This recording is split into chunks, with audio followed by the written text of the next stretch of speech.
Continue to call people to be examples. yakoresheje amagambo yo kuba umunyu n'urumuri by'isi. He used the word to be light and salt of the avuga world. ibijyanye n'imirimo myiza. He spoke about good works. avuga ibijyanye no kwihana. He spoke about repentance. avuga amagambo akomeye cyane muri Matayo 7:12. And he spoke from Matthew chapter 7 verse 12. aravuga ngo ibyo mushaka abantu babagirira. He said, what you want people to do to you, aba ari byo namwe mubagirira. those ones you have to do to them. yavuze n'ibijyanye no kwera imbuto. He spoke about having fruits, bearing fruits. Imana ishimwe. May God be praised. hanyuma rero umundi mukozi w'Imana witwa Paulo, And another servant of God, Apostle Paul, aza nk'umuntu wahamagawe. he came as someone who were called. wahoze ari icyitegererezo mu idini rya Kiyahudi. He was an example in Judaism church. muzasome mu Bafilipi. Read in Philippians. hari ukuntu yivuga. There is a way he introduced himself. nari umufarisayo. I was a Pharisee. nakiwe ku munsi wa munani. I was circumcised on seventh day. akitakaje ngo avuga ngo n'umukurenganya abantu ngo nari uwa mbere. He claimed himself until he said how he was good to persecute people of God. Yes, yari icyitegererezo mu idini rya Kiyahudi. He was an example from Judaism church. ariko amaze guhura na Yesu. But after meeting Jesus, akora iki? what did he ari do? bita mu gifaransa ngo gukora demi-tour. This is what we call to do a turn. arahindukira. arahindukira. He turned around. noneho ajya kuba icyitegererezo mu bigishwa ba And he Yesu. went to be the example in the disciples of Jesus. Imana ishimwe cyane. May God be niko dukwiye praised. natwe kujya twigenzura. The same way we have to evaluate ourselves. tukareba niba ntabwo tumeze nk'uducurama. Are we not like those? agacurama munsi kaba kari mu nyoni. These kind of birds, sometimes they are in ubundi kakaba kagiye mu mbeba. and other times they're in mice. dukwiye kugenzura tukareba mbese turi bakristo bwoko ki. We should judge ourselves. Which kind of Christians are we? Imana idufashe cyane. May God help us. hanyuma no Paulo yaje kwerekana uko abantu bo mu gihe cya Timoteyo bari bameze. Shown how people, generation from Timothy was. yaravuze ngo ku murongo w'icyenda gice cya mbere. He said on verse 9. kandi tuzi yuko amategeko ashyirirwaho atashyiriweho umukiranutsi keretse abagome n'ibigande. And we know that the law is made not for the righteous but law breakers and rebels. n'abatubaha Imana n'abanyabyaha. Ungodly and sinful. n'abatarabera. Unholy. n'abatita ku by'Imana. And irreligious. n'abakubita base. For those who kill their fathers and n'abanyina. n'abicanyi. for murderers. n'abasambanyi n'abagabo bendana. For adulterers and perverts or n'abanyaga abantu bakabagura. and those who are slave traders. n'ababeshya n'abarahira ibinyoma. and those who are liars and perjurers. n'ibindi byose bidahura n'inyigisho nzima. and for whatever is contrary to the sound doctrine. muri ibyo bintu byose muri kino gihe cyane n'abantu twababona. From all those people, Yes, can we find these people? Yes, we can find them. turaza kureba tumenye se koko niba ibyo turi kurwana nabyo ntago ari ibintu bishyashya. We shall see what we are struggling, what we are fighting with. These are not new things. ibi rero byose biratwereka yuko kugira ngo tube icyitegererezo gihindura abantu. This shows us to be examples to change people. turasabwa kubigisha ibyanditswe byera. We need to teach them the scripture, kubasengera, to pray for them, no kubabera and icyitegererezo. to be an example to them. kwigisha ibyanditswe byera, To teach the scripture, gusengera abantu, to pray for no them, kubabera and to icyitegererezo. be an example to ibyo them. ni ibintu bikomeye cyane. These are great ku murongo things. w'icumi baravuga ngo On verse 10 says, nubwo ari amagambo menshi ariko reka tuyasome. even if it is many words, but you have to read. ubwo twinjiye mu gitabo cya Luka.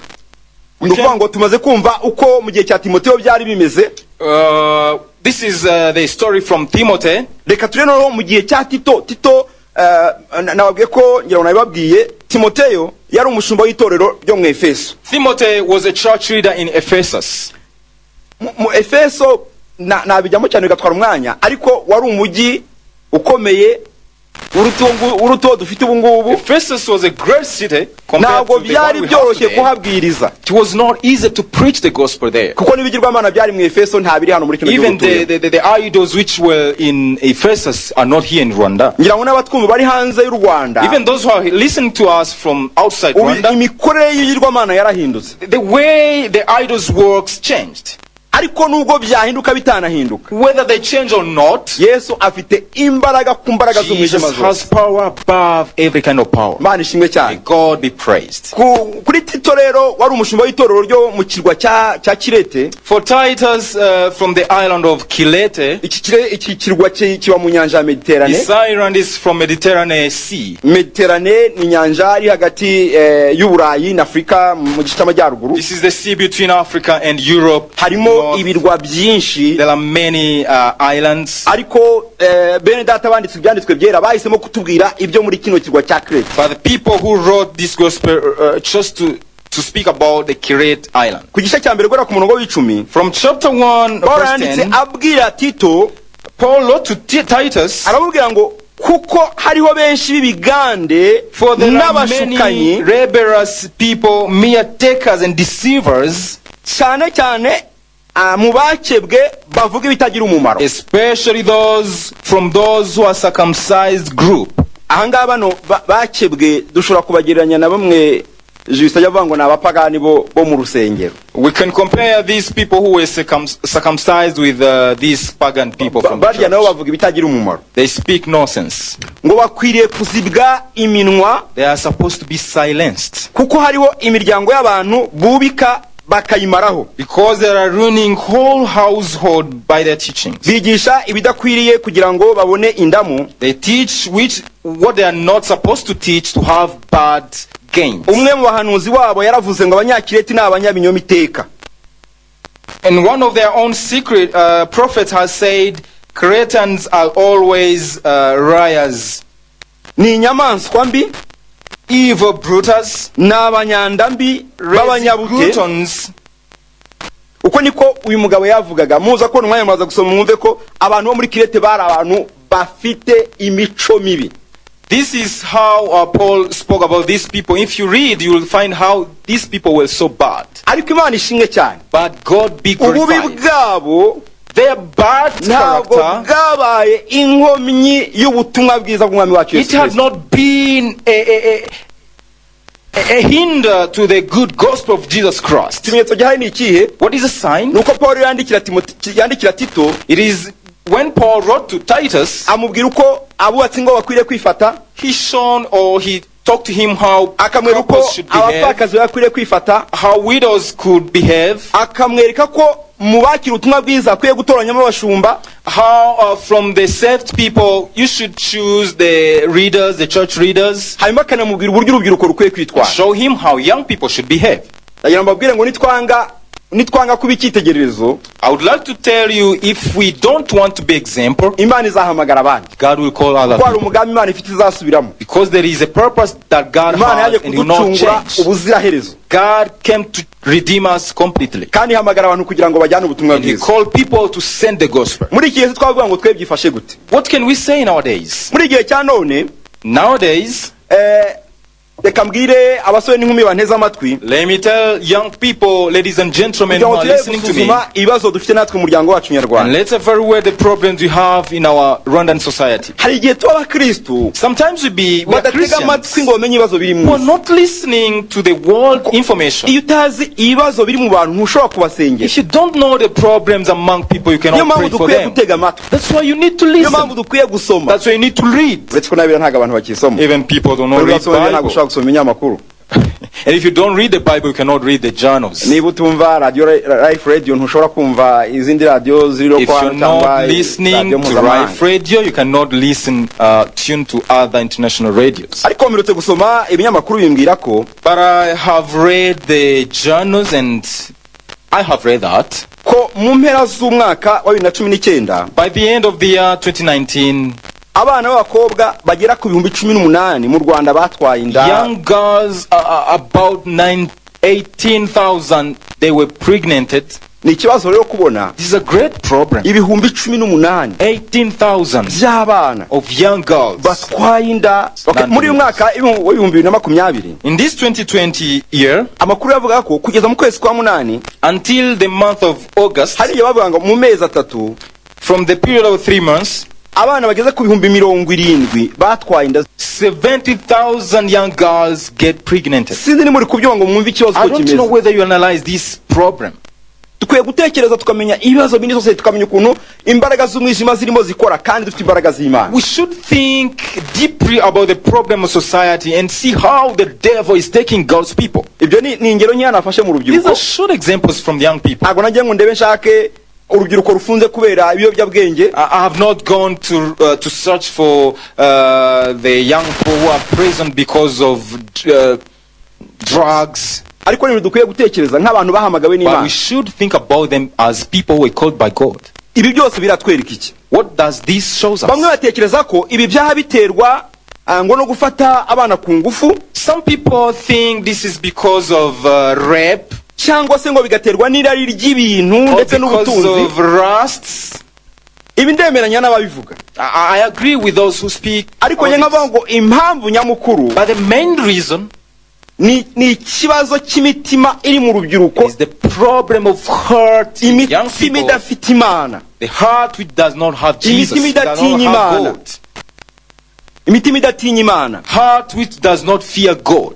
imitima idatekereza ejo hazaza. A heart which does not think about the future. Ni ikibazo rero ko abahungu n'abakobwa bari gutakaza inshingano basigiwe zo This is a kubikitekereza. problem because young people are leaving the exemplary responsibility.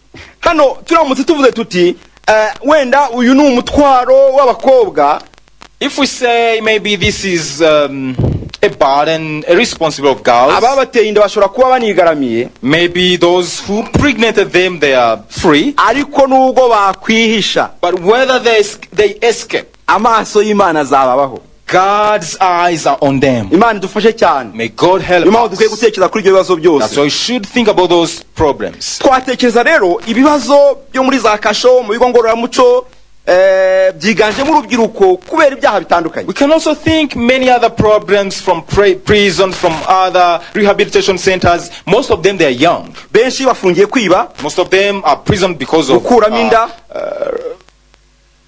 yes, kwiba, gukuramo inda, kunywa ibiyobyabwenge, kwicana, killing people, drinking drugs, guteka imitwe. dishonest. Okay, ibi byose ntabwo biterwa n'ubukene, All of these problems, they are not because of poverty. ahubwo biterwa n'imitima iri mu busa. They're because of the empty hearts.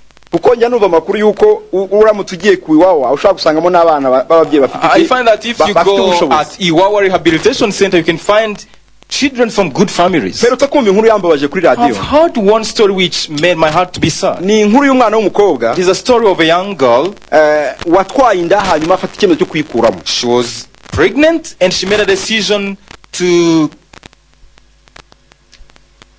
Abortion. to make abortion. Yavugaga yuko She said that iyo abonye umugore uhetse umwana cyangwa umugore wonsa umwana, when she sees a mom with a baby or breastfeeding that baby, ngo yumva afite agahinda kenshi she felt sad kuko yibuka ko yihekuye. because she remembered that he made abortion. Reka mbabwire inshuti zanjye mu nteze I amatwi, would like to tell you, sisters and brothers who are listening to me, dukwiriye kugira amaso areba, we should have eyes which see, atareba ku mano yacu gusa, which does not see only on our toes, kugira ngo tubashe kumenya uko dufasha abantu. so that we know how to help people. Kandi umenye uriya muntu wawe na kiriya kibazo, And if you know how to help this ikibazo kumukiraho problem, iteka, the problem is not to judge him or to ahubwo condemn ni him, ukumusanga ukamufasha. just to approach him and help. Kuko iyo umuntu atariyahura haba hakiriho ibyiringiro. Because if someone is not yet committing suicide, there is a hope. Igikomeye rero ntabwo ari aho gahinda ko gukuramo inda, The problem is not that sorrow of abortion. ahubwo ikibazo gikomeye cyane ni urubanza afite imbere y'Imana ko yishe The umuntu. great problem is the judgment she has in front of God. Kandi Imana ntabwo izamuhana wenyine, And God will not punish her alone. izamuhana n'abafatanyacyaha be. She will punish her with other cooperators. Imana tube hafi. May God help us. Reka twihutishe. Quickly, Urubyiruko muri iyi minsi ya none young people in these days, rukwiye kumenya ibi ngibi. they should know these things. Hari ibintu bizwi rusange uretse ko abantu batabyibuka kenshi. There are things which are known generally. Urupfu ntabwo abantu barwibuka. People do not remember the Umwanditsi death. w'igitabo cy'umugenzi yaravuze ngo abantu bibuka urupfu ari uko bagiye gushyingura. One person wrote that people remember death when they have gone to burial ceremonies. ariko buriya ni ikintu dukwiye kwibuka umunsi ku But munsi this is a very thing we have to remember on a daily kuko ntabwo tuzi basis. igihe ruzazi Because we don't know its day. dukwiye kumenya kandi ko icyazanye umwana w'umuntu ari ugukiza And we should know that Jesus came to save, kugira ngo abari bapfuye bongere babeho, so that those who died became alive. hari ikindi cyantangaje And another thing which amazes me, ubwo ngiye kuvuga ku bijyanye n'imiryango, I'm going to talk about kandi families. bivuga ko tuvuga ku miryango kuko urubyiruko rwa none murimo muragenda mugana mu miryango. And when we are talking about families, young people, you are heading to Mu families. mpera za 2019 By the end of 2019, ripoti nasomye yavugaga yuko imiryango 8,941 yatandukanye mu buryo bw'amategeko.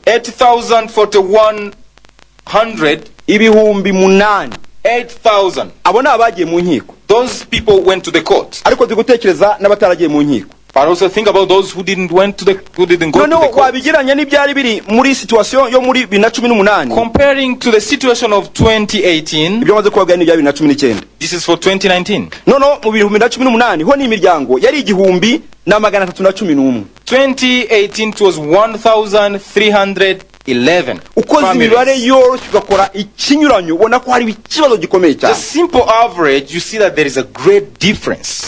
Noneho rero ikintu cyanangaje nagiye kureba impamvu abantu batanga zo kugira ngo abantu batandukane.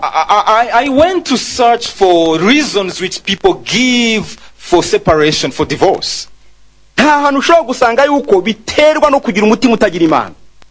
There, you cannot find that maybe it is because of having empty heart without God.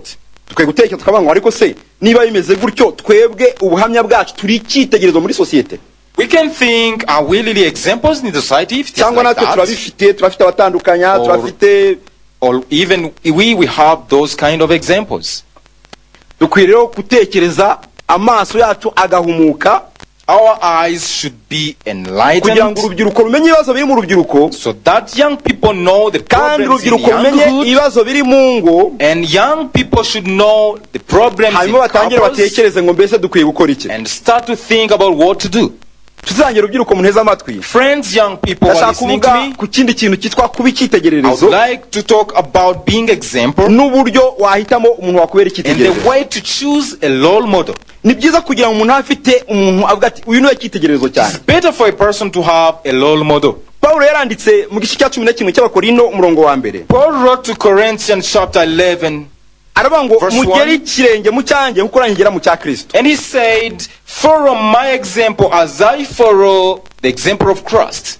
Ni ngombwa kugira ngo tugire ubuzima bw'icyitegererezo. It's very important, necessary to have a life leading Ntabwo nzi example. abarimo bacuranga hano bafite icyitegererezo cyabo. I don't know those who are playing instrument if they have good example. Ntabwo nzi abarimo baririmba banga turaririmba icyitegererezo dufite nini. I don't know those who've come to sing if they have good example. Ibyo ni ibintu dukwiye gutekereza kandi tukamenya This is the tukanabyitaho, very thing we have to think and to be mindful. kuko Bibiri itwereka yuko mu gice cya 12 cy'Abaheburayo Hebrew chapter 12, the Bible batwereka clarifies yuko that. ngo tugoswe n'igicu cy'abahamya benshi. It shows that we are surrounded by a crowd of people. Birakwiriye ko natwe mu matorero yacu aho turi hari igihe bazajya bavuga ngo ariko uyu musore uyu mukobwa yari icyitegererezo mu gihe cye. It is necessary that from our churches, people will testify that this young man, this young lady, he was an example to his generation. Imana itube hafi. May God be closer to us. Nyasoma ibyo Paulo agiye yandika, I used to read the scriptures of which yaje Paul kuvuga wrote. ku muntu witwa Timoteyo He talked about Timothy, mu gice cya mbere chapter 1.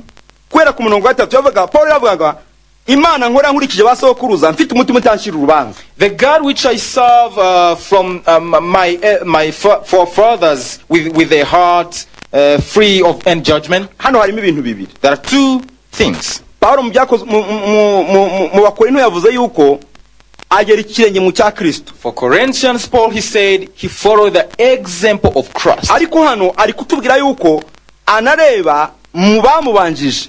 But here, he's telling us that he followed the forefathers. Imana nkora nkurikije basokuruza. The God I serve, taking example from my forefathers. Muribuka ngira ngo ni abantu bo kwa Rekabo bavuze ngo iki? Do you remember people from Rechab? Baravuze ngo They say, ntago tuzagira gute, ntago tuzashingura imbago za bande za basogokuru. But they say they will not change the boundaries of their forefathers. Barokoreho urubyiruko muri ADP. People of God, muhagaze muri kino gihe cya none. Where do you stand in these days? Where do you head? Toro muzarisigira abande. Who will you give the church? Muzarisiga muri nimeze gute? Where and how will you leave the church? Noneho Paulo aravuga Timoteyo aravuga ngo kwizera kwa Timoteyo ntabwo kwaje mu cyuka. And Paul said the faith of Timothy, it did not come through nothing. Ahubwo agukomora mu babyeyi be nyina na nyirakuru. But his faith is from his mother and grandmother. Yabango barafite kwizera. It means a hard faith. Bitwe gutekereza wenda bitsabiga ko mu cyumweru bitatuvuga ibyabubatsi ngo. We should again think about this. Maybe we should talk about this next week. What are we giving to the children? Ariko no kurubyiruko tukwiye kubitekereza igihe twatwubatse imiryango iyo miryango yacu izaba yubakeye. Also young people, we should think about this when we have our families. What will we give? Hari ikintu cyantangaje. One thing has amazed me about Timothy, kuko ntago bigeze bavuga yuko afite icyitegererezo kuri se. Because they did not mention that he had example from his father. Kubera iki? Why? Ise yarariho ntago yari yarapfuye Paulo yandika. His father was still alive by the time Paul wrote. Ise wa Timoteyo yari umugereki, but the father of Timothy was a Greek, nyina akaba umuyuda, and the mother was a Jew. Niyo mpamvu rero umuntu akwiye gutekereza kabango ntabwo dukwiriye kwitonda, dukwiriye kuba maso uko tugenda tuvanguye kwe kutubikitegererezo. That's why we should pay attention when we are choosing role models. Mu rubyiruko no mu miryango dukwiye kureba ese umwana wanjye yafata ikitegererezo. From families we should check ourselves. Ariko my child take a role model to me. Hari ibintu bashobora gushingiraho avuga ngo uyu muntu ngiye kumufata nk'ikitegererezo. But there are things which we should consider to choose a role model. Nafashe ibintu 8 ariko ntabwo byose bisoma kubera igihe. I've chosen 8 things but I cannot mention them all. Ariko umuntu wakubera ikitegererezo akwiye kuba afite ubuhamya bwiza mu gakiza. But a person to be your role model should have ubuhamya bwiza, good testimony. Akwiye kuba ari umuntu ufite ubuhamya bwiza mu rugo rwe, good testimony from his home, kandi akarangwa no kwita ku muryango we, and caring his family. Akwiye kuba ari umuntu, he should be someone udakomeza kugufata nk'umwana, not treating you as a child, ahubwo akwiye kuguha umwanya wo kugira ibyo ukora, but giving you an opportunity to do something, kugira ngo amenye intege nkeya zawe, amenye n'imbaraga zawe, for him to know your weaknesses and your strength. Mane dufashe. May God help us. Twavuze ngo ntihakagire uhinyura ubusore bwawe. Said no one has to despise your ubikitegerezo cy'abizera, but it should be an example of believers, nuko twabibonye muri amagambo twasomye, as we have seen in the word we have read. Aho ngaho rero dushobora kuvuga tuti ese indangagaciro umuntu yafata kugira ngo avuga ati ngiye kuba ikitegerezo nizihe. We can ask ourselves, what are the values that someone can have to be an example? Nakuye muri rwandiko Paul andikiye Timoteyo. Let me tell you the values that I came from this scripture.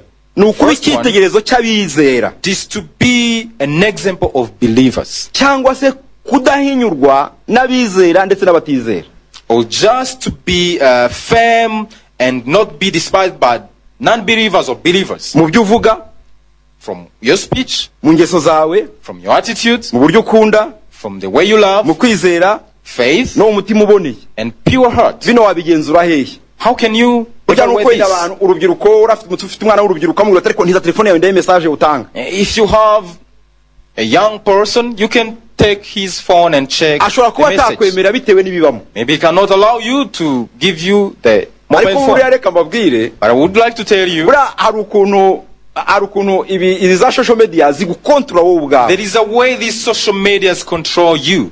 Zo zikaba gukora report, nk'ubu reka mbaye nk'urugero.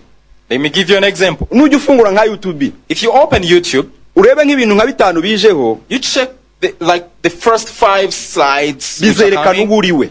They will show you bizerekana uburiwe. They will show you who you are. Why? Kubera ko, because Bibiliya iravuga ngo nta kintu cyahishwe kitazakirwa hagaragara. The Bible says nothing put in secret which will not be ndagira ngo mbabwire urubyiruko, I would like to tell you young people, nubwo ababyeyi banyu batamenya uko mukoresha za phone zanyu cyangwa se abagore n'abagabo ntamenye uko phone zanyu muzikoresha, yet your fathers, mothers, or husband and wives do not know how you use your mobile phones. ariko social media zikora reporting. But the social media report. Kubera iki? How? Imana iravuga ngo nzi biri mu mutima wawe mbere yuko bivuga. God says, I know what is in your heart before you confess. Mureke tube maso. Let's be watchful. Tumenye abo turibo. Know who we are. Tumenye urukundo wandikirana nandi. Know who are you texting? Who are you chatting with? What are you chatting? Amagambo uvuga naya mazu bwami bw'Imana. Are little words which you say, little godly words. Indangagaciro ya kabiri. The second value. Nukugira umwete wo gusoma ibyanditswe byera. To be devoted to reading the scriptures. Aha nimege mwakwisuzuma. You are the one to evaluate yourselves. Young people, ladies and gentlemen, musoma ibyanditswe byera ryari. Evaluate yourself and check, when do you read the word of God? Indangagaciro ya gatatu. Number 3. Nugugura no kwigisha abandi. It is to teach and to teach and to train others. Icyakane. Number 4. Nukumvira umwuka wera no n'abayobozi. It is to obey the Holy Spirit and leaders. Mu bintu bituma muri iminsi abantu badakura neza mu nzira z'agakiza. Things which are causing people to not grow in a spiritual way. Ntibumvira umwuka wera. They don't listen and obey the Holy Spirit, and they don't obey the leaders. Yenyashimira Imana umuvuga butumwa wandeze.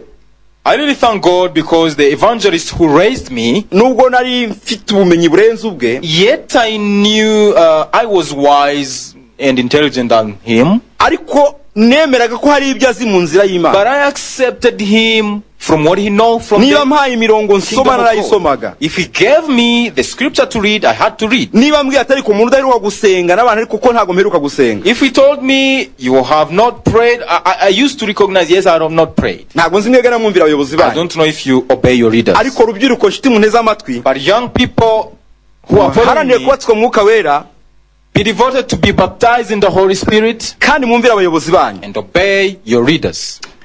Uyu mushumba wahangaha ikirete, this reader from Kiret, we nakuyemo indangagaciro enye. I chose from him 4 values. Iya mbere n'ukudashayisha. The first one is to be self-controlled. Ya magambo y'ubupfu. Those bad words. Kasanga abantu baravuga amagambo muri ibi bintu. People are speaking nonsense words. Wungutse iki? What is the profit from those words? Kera twahita gutera umugongo. Ngo aya magambo ntatuma ninjira mu by'Imana. And we used to say, these words are not helping me to grow in spiritually. Hari ukugira imirimo myiza. There is having good works. Hari kutabaho umugayo mwiyigisha ryawe. Not to have a blame from your teaching. Kwa kutangira kwigisha ngo nawe se nguravuze ra. The way you start to teach and people used to say, are you speaking? Can you speak? And they silence you before you speak. Urubyiruko mu gihugu cyacu ndetse ni kwisi yose, urubyiruko nirwo rwinshi. The young people are many from our country and all over the world. Dukwiriye kugira indangagaciro yo kutabaho umugayo igihe turimo twigisha. We should have this value of being free from any blame from our teaching. Akanyuma, last one, nukuba nta makemwa imbere y'abatarakizwa. It is to be free from those who are not saved. Kuba nta makemwa imbere y'abantu batarakizwa. Being free or honest in front of those who are not saved. N'abapantekote rero, as Pentecost, nari butinde cyane kuri indangagaciro yitwa kubatizwa mu mwuka we no kugira impano z'Imana. I had to emphasize on this value of being baptized in the Holy Spirit and having gifts of God. Ahantu henshi nzi yuko ikigero cyo kubatizwa mu mwuka wera kigenda kigabanuka. I know that from different places the level of being baptized in the Holy Spirit is decreasing. Impamvu ni yihe?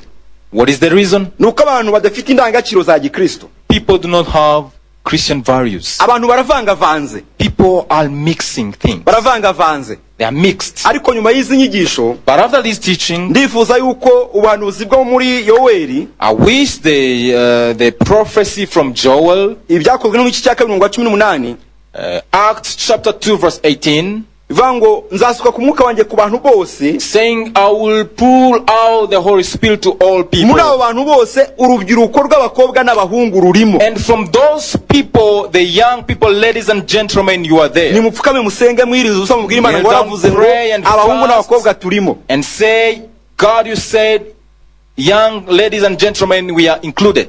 Kandi Imana izabikora. And God will do it. Mu gusoza, closing, ndagira ngo mbasabe urubyiruko munteze amatwi, I would like to request you young people who are ufata mu following me mutwe ibice uko ari bitatu twasomye. to memorize these 3 verses we have read. Timoteyo wa mbere igice cya 4, 1 Timothy chapter 4, 12 kugeza ku murongo wa 16. 12 to 16.